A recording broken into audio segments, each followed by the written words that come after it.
V D മുഖ്യമന്ത്രിയായിട്ട് വരുന്ന ആഗ്രഹിച്ച അതേപോലെ തന്നെയാണ് ഈ ഒരാൾ പ്രതിപക്ഷത്ത് വരുന്ന ഒരുപാട് ആഗ്രഹിച്ചിട്ടുണ്ട്. വേറെ ഒന്നല്ല, ഇനി നിങ്ങൾ ഈ ഒരു 5 വർഷത്തെ ഭരണം നിങ്ങളൊന്ന് കാണ്ടി തന്നെ കാരണം എന്താണെന്ന് വെച്ചാൽ ഒരുപാട് രീതിയിൽ വിമർശനങ്ങൾ ഇപ്പം തന്നെ നമുക്ക് സ്റ്റാർട്ട് ചെയ്തിട്ടുണ്ട്.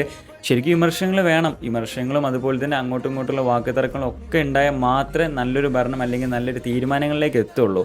അപ്പോൾ സ്വാഭാവികമായിട്ടും വി.ഡി വന്നതിന് ശേഷം ഓപ്പോസിറ്റ് ഏതെങ്കിലും ഒരു വായാണെന്നുണ്ടെങ്കിൽ പ്രത്യേകിച്ച് ഒരു വലിയ മാറ്റങ്ങളൊന്നും ഉണ്ടാവില്ല. അപ്പോൾ അങ്ങോട്ടും ഇങ്ങോട്ടുള്ളൊരു തർക്കങ്ങളും അതുപോലെ തന്നെ ഒരു പോരൊക്കെയാണ് നല്ലൊരു ഭരണത്തിലേക്കും അതുപോലെ തന്നെ നല്ലൊരു തീരുമാനങ്ങളിലേക്കും മുന്നോട്ട് പോവുള്ളൂ. അപ്പോൾ വീടിനെ വിമർശിക്കാൻ ഏറ്റവും ബെസ്റ്റ് ആയിട്ടുള്ളൊരാൾ പിണറായി തന്നെയാണ്.